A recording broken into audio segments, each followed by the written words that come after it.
Oke, bismillahirrahmanirrahim. Assalamualaikum warahmatullahi wabarakatuh. Selamat datang rekan-rekan sekalian. Hari ini kita akan belajar mengenai bagaimana membuat latar belakang dan judul penelitian untuk skripsi dan PKM. Perkenalkan, nama saya Ahmad Sulaiman, SPS MD Koksih. Saya dosen di Fakultas Psikologi Universitas Muhammadiyah Malang. Baik, kita mulai saja pertemuan kita pada hari ini. Pertama kita harus definisikan dulu ya, apa itu latar belakang. Latar belakang adalah uraian mengenai urgensi atau alasan mengapa penelitian penting dan dengan demikian perlu diteliti. Ya, jadi latar belakang itu harus mampu untuk menunjukkan bahwasanya terjadi kondisi yang genting, lalu topik yang sedang kamu teliti itu menjadi penting dikarenakan kondisi yang genting tadi itu memerlukan jawaban yang jawabannya itu sangat dapat dijawab, diatasi oleh penelitian yang sedang kamu lakukan.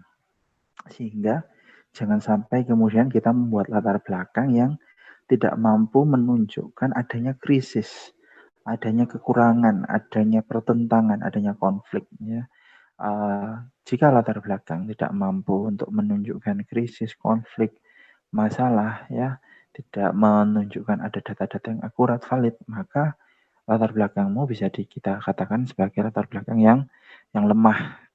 Nah, oleh sebab itu, ya biasanya latar belakang itu juga berisi 4 hal penting. Yang pertama mengenai fenomena negatif, masalah, satu konflik, satu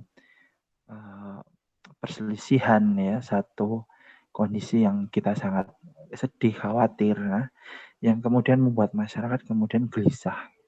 Misalnya saja kita lihat ada terkait video-video porno yang semakin merajalela, baik dari selebritas sampai juga dengan mahasiswa, anak SMA dan SMP. Nah, itu contoh bahwa ada masalah yang begitu besar, begitu luas yang membuat masyarakat kemudian khawatir gitu ya.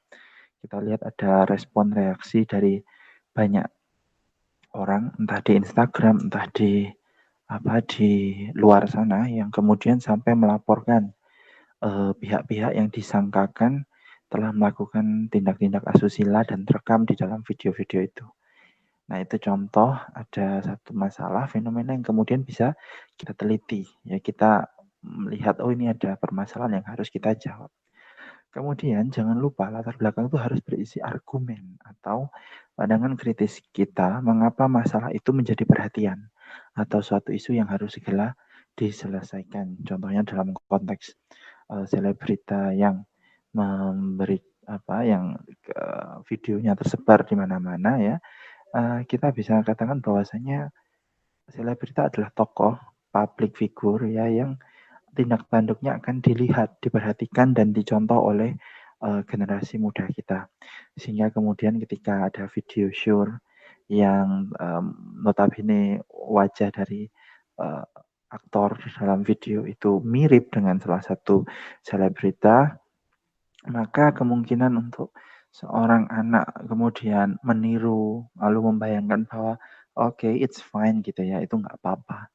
Toh dia juga boleh, mengapa aku enggak. Nah, itu kenapa kemudian latar belakang itu menjadi penting karena kita berargumen bahwa isu mengenai video-video porno yang merajalela ini harus kita selesaikan.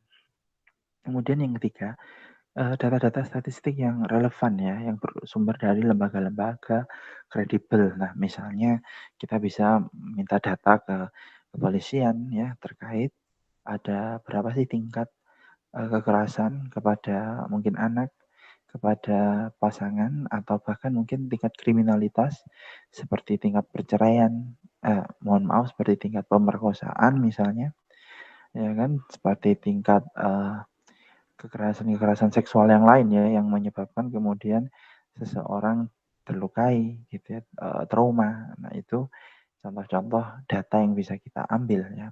Apalagi ketika lembaganya itu kredibel, misalnya kita mengambil data dari lembaga survei Indonesia, BPS ya, atau kalau kita mencari tentang data-data kriminalitas kita bisa ke kejaksaan.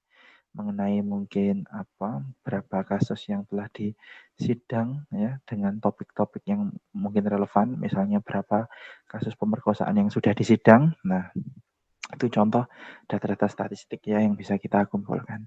Yang keempat, latar belakang itu juga harus berisi tentang tinjauan literatur dari penelitian terdahulu ya. Jadi kita harus menemukan ada sih penelitian-penelitian sebelumnya yang sudah membahas topik itu. Jika sudah, kita harus membaca sejauh mana penelitian-penelitian sebelumnya itu sudah mendiskusikan, membahas adanya mungkin masalah, adanya temuan ya. Misalnya penelitian A menemukan bahwasanya ada korelasi antara tayangan video-video porno dengan tingkat kenakalan remaja ya, dalam konteks misalnya pemerkosaan antar anak begitu. Nah, itu data seperti itu bisa kita gunakan sebagai eh, apa penguat di dalam latar belakang kita.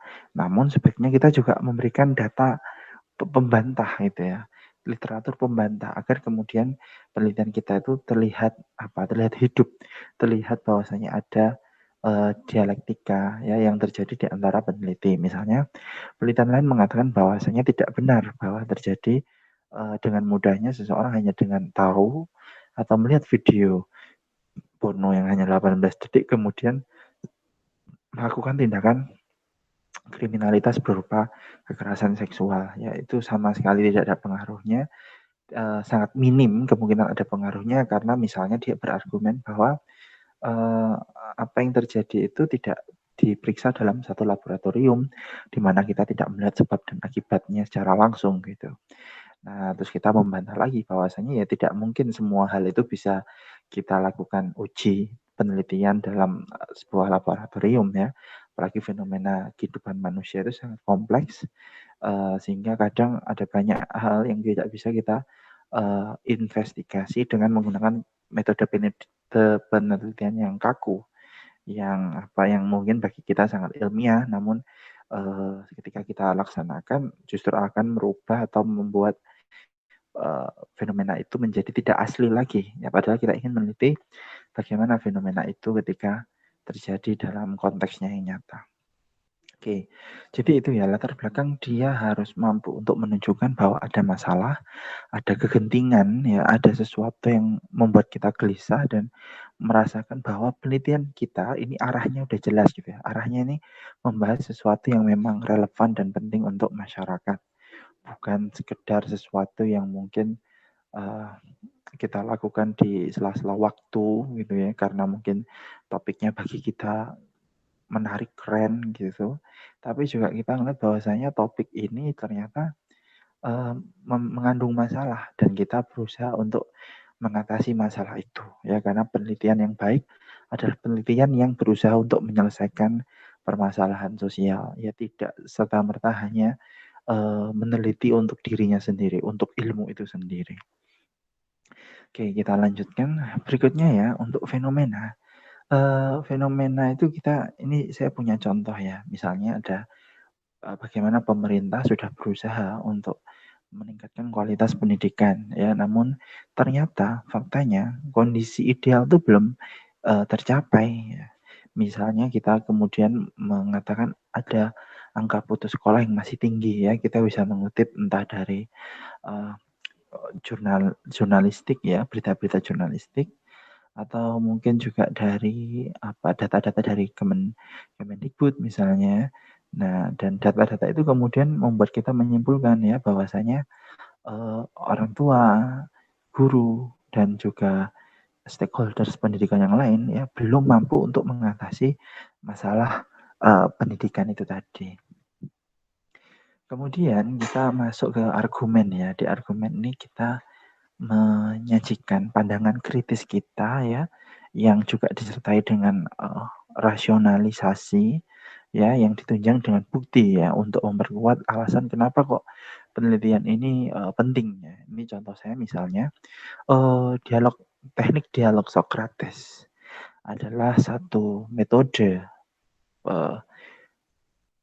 pembentukan nalar kritis ya, peningkatan kemampuan berpikir kritis yang ditemukan memang sangat efektif ya. Namun kemudian ya, meskipun dia terbukti efektif, Pada faktanya penelitiannya dilakukan kebanyakan di negara-negara barat, di Eropa, di Amerika gitu ya. Sehingga kemudian menjadi menarik ketika kita melakukan penelitian itu di Indonesia. Apakah mungkin ya berbeda dampak, manfaat, atau efektivitas dari metode dialog Socrates itu ketika dilakukan kepada masyarakat yang kolektivis ya, yang menjunjung tinggi persamaan, harmoni ketimbang misalnya Barat yang menjunjung tinggi individualitas ya. Orang menjadi unik, berbeda, ya mandiri, menunjukkan bahwa dia punya pandangan ya. Sementara di kita cenderung kolektif ya, mencari titik temu ya, berusaha agar selaras. Nah, itu akhirnya menjadi argumen yang kuat ya, bahwasanya metode dialog Socrates itu sangat penting untuk kita coba teliti di Indonesia. Kemudian juga ada data ya. Nah, data ini penting karena apa? Dengan ada data, latar belakang kita akan jadi sangat meyakinkan ya.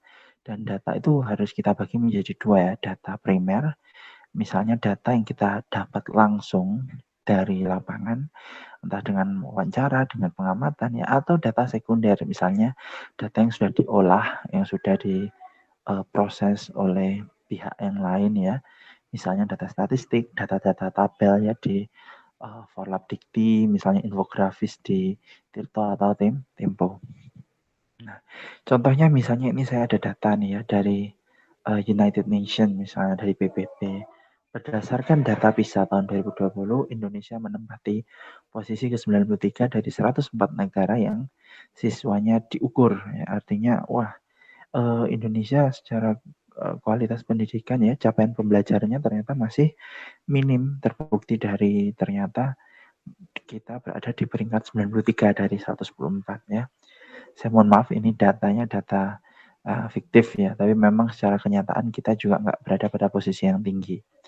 Nah, kemudian data ini membantu kita untuk kemudian menyatakan bahwa hal ini tentu sangat mengkhawatirkan, mengingat skor PISA merepresentasikan kemampuan alat analitis, sehingga skor rendah di PISA menunjukkan bahwa kapasitas berpikir kritis siswa Indonesia sangat jauh dibandingkan dengan mayoritas negara-negara di dunia. Maka kemudian dibutuhkan tindakan segera untuk dapat mengatasi temuan yang buruk ini. Yaitu contoh bagaimana menggunakan data untuk latar belakang.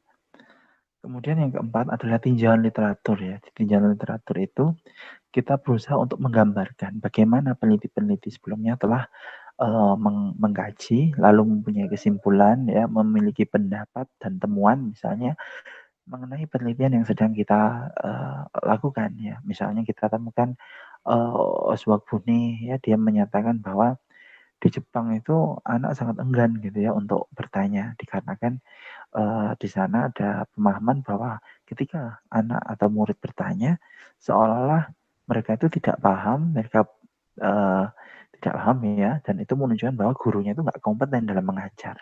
Dan akhirnya itu menjadi sesuatu yang malah seperti terlihat mempermalukan gurunya, ya. Itulah sebabnya kemudian sangat jarang orang Jepang kemudian ingin bertanya ketika proses pembelajaran. Kemudian ada juga di tempat yang lain ya, misalnya Mukhlis mengatakan bahwa guru cenderung jarang mengaplikasikan pendidikan kritis dikarenakan bagi mereka pengetahuan memiliki nilai sakral ya, dan mempertanyakan pengetahuan berarti sesuatu tindakan yang kurang beradab. Nah, ini contoh lain gitu ya, bahwa memang di negara-negara ketimuran, negara keasiaan ya, yang memiliki konteks keagamaan yang kuat, nilai-nilai budaya yang kuat ya, mendorong mereka untuk jarang sekali memberi ruang bagi pertanyaan-pertanyaan kritis. Nah, ini dengan menunjukkan tinjauan literatur yang seperti ini ya, kita akan melukis ya sebuah lukisan penelitian yang indah gitu ya, yang penuh dengan warna-warni, yang penuh dengan dinamika gitu ya, tidak membuat penelitian yang hanya putih saja atau hitam saja ya. Kemudian setelah latar belakang tadi ya, saya ingin membagikan sedikit tips mengenai bagaimana sih membuat paragraf-paragraf di dalam latar belakang. Nah, yang pertama saya ingin memberi saran mengenai bagaimana kita membuat kalimat topik ya. Jadi pastikan di tiap kalimat, di tiap paragraf dari latar belakang kalian, penelitian kalian itu memiliki satu gagasan utama, kalimat topiknya. Satu gagasan utama yang berada di dalam kalimat topik sentence ya.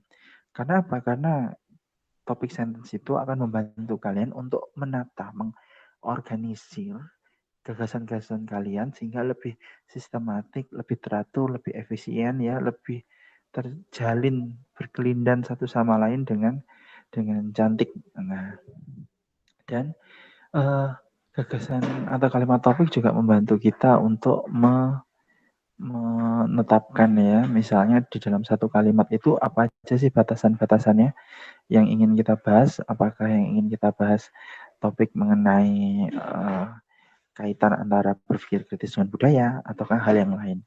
Ketika kalimat topik misalnya mengatakan mengenai berpikir kritis dan budaya, maka di halaman atau page-page berikutnya ya, di paragraf berikutnya ya, dalam satu paragraf, maksud saya kalimat di paragraf yang sama itu harus mengandung atau membahas satu topik yang sama, yaitu bagaimana hubungan antara berpikir kritis dan budaya. Tidak boleh kita kemudian membahas hal di luar dari topik atau gagasan utama itu tadi. Kemudian kita juga saya mendorong untuk kita menggunakan kata-kata relatif ya. Kata-kata relatif itu kata-kata yang kita gunakan untuk menunjukkan bahwa kita punya pandangan mengenai satu hal, namun kita tidak yakin sepenuhnya karena kita tidak punya data yang bisa melukiskan pernyataan kita, argumen kita secara sempurna. Kata-kata relatif itu misalnya ada kata nampaknya, secara umum, kemungkinan ya. Dan dalam contoh ini saya misalnya menggunakan contoh nampaknya kondisi demikian masih terus terjadi di sekolah, sebab belum ada upaya yang serius jauh ini oleh elemen-elemen pendidikan. Nah, ini contoh bagaimana saya menggunakan kata nampaknya, karena saya nggak punya data nih, ya apakah memang jangan-jangan ada usaha, namun kemudian nggak banyak gitu ya, atau mungkin ada memang belum ada usaha, tapi sudah ada uh, sedikit riak-riak, ada gerakan-gerakan yang uh, gerakan-gerakan yang terfragmentasi ya antara satu elemen ya, dan elemen yang lain, misalnya hanya pihak keluarga yang bergerak, misalnya hanya pihak guru yang bergerak, misalnya hanya pihak pemerintah yang bergerak ya, namun belum dilakukan oleh seluruh pihak-pihak itu secara bersamaan. Nah, itu sebabnya kemudian saya menggunakan kata nampaknya. Oke, nah terakhir kita bicara mengenai bagaimana membuat judul ya. Untuk judul dalam sebuah penelitian, ini sudah menjadi satu aturan yang umum ya, bahwa kita membuat judul itu maksimal 14 kata. Jangan lebih, karena semakin panjang kalimat judul ya, maka akan membuat orang jadi tidak fokus kepada sebenarnya apa yang sedang kita teliti. Jadi usahakan singkat, padat, dan jelas ya, maksimal 14 kata. Kemudian kita tidak perlu memasukkan identitas populasi secara detail ya, misalnya RT 5 RW 4 kecamatan Gedong Kandang kota Banjarmasin misalnya ya, kecuali dalam konteks di mana populasi itu khas, spesifik, dan penting untuk kita tonjolkan. Misalnya penelitian kita mengambil topik ya pada atau punya target populasi yaitu ABK, entah anak autis, mungkin anak disleksia ya. Kemudian juga mungkin kelompok minoritas ya, suku Baduy misalnya, atau orang-orang non muslim ya, atau kemudian juga orang-orang dengan sakit tertentu seperti diabetes, jantung, dan sebagainya. Nah, memasukkan identitas populasi itu menjadi penting ketika memang populasi atau target penelitian kita itu ya, narasumbernya adalah orang-orang yang spesifik, yang khusus, yang unik gitu, yang menjadikan judul kita itu menjadi punya nilai jual yang lebih, dikarenakan mungkin belum banyak ya orang-orang melakukan penelitian dengan individu tertentu ya, sehingga kemudian melakukan penelitian dengan individu ini akan memberikan nilai kebaruan kepada penelitian kita. Kemudian ya yang poin terakhir adalah buatlah judul yang sederhana, yang to the point tapi elegan ya. Jadi jangan membuat judul yang muluk-muluk, jangan membuat judul yang terlalu puitis ya, tapi buatlah judul yang sederhana, to the point dan elegan ya, tidak muluk-muluk, tidak ruwet-ruwet. Kemudian nomor 4 ya, secara umum sebenarnya judul skripsi atau penelitian apapun itu biasanya dibuat berdasar atau dominan dengan metode yang digunakan. Misalnya kalian ingin melihat atau membandingkan hubungan, ya maka penelitian kalian adalah penelitian korelasional. Makanya nanti judulnya hubungan antara. Kalau kalian ingin melihat efektivitas atau perubahan dari pelatihan atau peningkatan ya dari pelatihan atau strategi pembelajaran atau psikoterapi, maka kemudian penelitian kalian judulnya adalah penelitian eksperimen yang judulnya biasanya pengaruh dari X untuk Y, meningkatkan X dengan Y ya, atau judul-judul yang sejenis yang mirip-mirip seperti itu. Nah ini saya beri contoh beberapa ya mengenai membuat judul ya. Ini ada judul korelasional ya. Secara umum template-nya seperti ini. Hubungan antara X dengan Y ya, atau X dan Y. Sebuah penelitian korelasional gitu ya. Atau ini yang lebih sering dan akan kita gunakan adalah judul penelitian eksperimen ya. Misalnya ada pengaruh XXX terhadap YYY pada siswa mahasiswa guru. Misalnya pengaruh metode problem based learning terhadap kemampuan berpikir kritis pada mahasiswa. Nah, atau mungkin efektivitas obat pil green tea dalam menurunkan berat badan pada populasi pada masyarakat penderita diabetes ya, pada individu dengan diabetes, atau meningkatkan literasi atau mungkin meningkatkan ketahanan kekuatan ketahanan mental ya melalui metode zikir bersama, atau mungkin metode dialog Socrates untuk melatih kemampuan retorika pada aktivis gerakan mahasiswa. Jadi untuk membuat judul itu sebenarnya sangat mudah ya. Yang penting kita tahu metodenya apa ya, variabel X yang akan mempengaruhi ya, variabel independen. Kemudian ada Y atau apa yang ingin dirubah, apa variabel dependen yang menjadi target sasaran. Kemudian ini ada beberapa yang boleh ditambah dengan populasi, ada beberapa yang tidak perlu populasi ya. Kadang ada yang menentukan, oh ini penting untuk saya tuliskan siapa sampelnya, siapa subjeknya, dan kadang ada yang tidak memerlukan itu. Dan itu tergantung pertimbangan praktis dan pertimbangan teoritis, pertimbangan kegentingan ya dari subjek itu untuk diungkap atau tidak oleh peneliti di dalam penelitiannya. Nah, ini saya ada beberapa contoh judul ya, yang sudah lolos PKM tahun 2019. Ini saya copy paste langsung dari judul-judul yang memang ada di SK lolos PIMNAS 2019 ya. Secara umum judulnya ya hampir sama ya. Jadi ada peningkatan kemampuan berpikir bla bla bla bla untuk yaitu ya peningkatan kemampuan berpikir kritis. Jadi Y-nya itu kemampuan berpikir kritis. Lalu metodenya adalah model pembelajaran T-Pro Tour yang terintegrasi dengan mind map. Nah, ini contoh Y-nya dulu baru X. Kemudian ada misalnya eksperimen computational thinking. Nah, ini X-nya untuk meningkatkan kemampuan problem solving. Nah, lalu ada permainannya apa? Permainannya namanya Gorills. Jadi X-nya itu ada dua ya. Kombinasi antara Gorills sebagai media permainan dengan metodenya namanya eksperimen computational thinking. Kemudian ada juga misalnya penerapan Zentangle sebagai metode meningkatkan kemampuan memori untuk mempertahankan ingatan. Atau ini ada juga pengaruh hailolah tidur pagi setelah salat subuh, ini X ya, terhadap tingkat stres mahasiswa. Tingkat stres itu tadi adalah Y, variabel dependen, dan mahasiswa adalah N ya. Kemudian ada juga cognitive behavioral therapy untuk meningkatkan kesadaran orientasi seksual pada lesbi, gay, bisex, dan transgender. Ya, terus ada juga color therapy, red lipstick meningkatkan self acceptance dalam menghadapi beauty norms. Jadi color therapy sebagai X ya, ya dengan mungkin medianya ada salah satunya lipstick merah. Lalu Y-nya adalah self acceptance. Nah, dan juga ada banyak judul yang lain ya yang bisa kalian gunakan untuk PKM. Ini saya ada beberapa ide ya untuk topik atau tema penelitian ya yang bisa teman-teman gunakan ya untuk apa tugas atau mungkin proposal PKM yang akan teman-teman tulis ya. Yang pertama, misalnya kita punya topik tentang pandemi COVID dan konspirasi.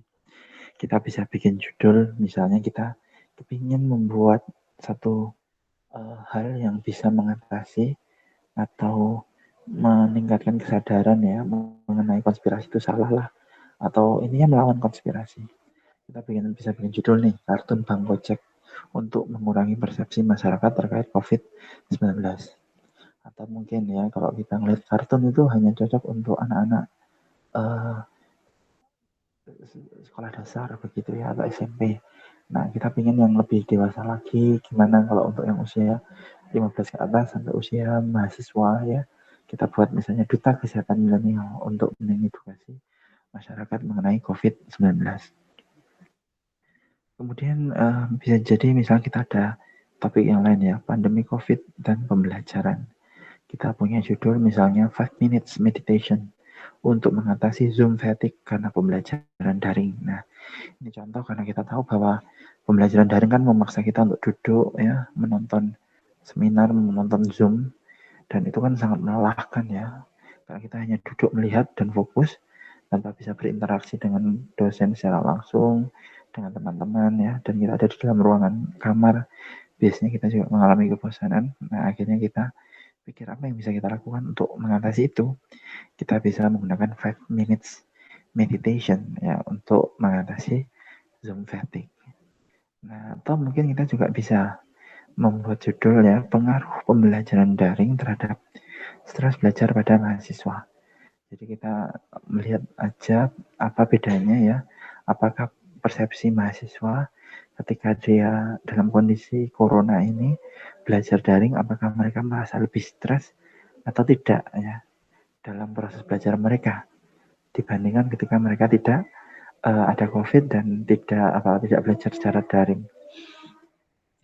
Saya juga ada nih beberapa tema-tema yang lain yang mungkin menarik yang bisa menjadi inspirasi buat teman-teman dalam membuat judul PKM yang lainnya, judul penelitian yang lain, skripsi yang lain mungkin.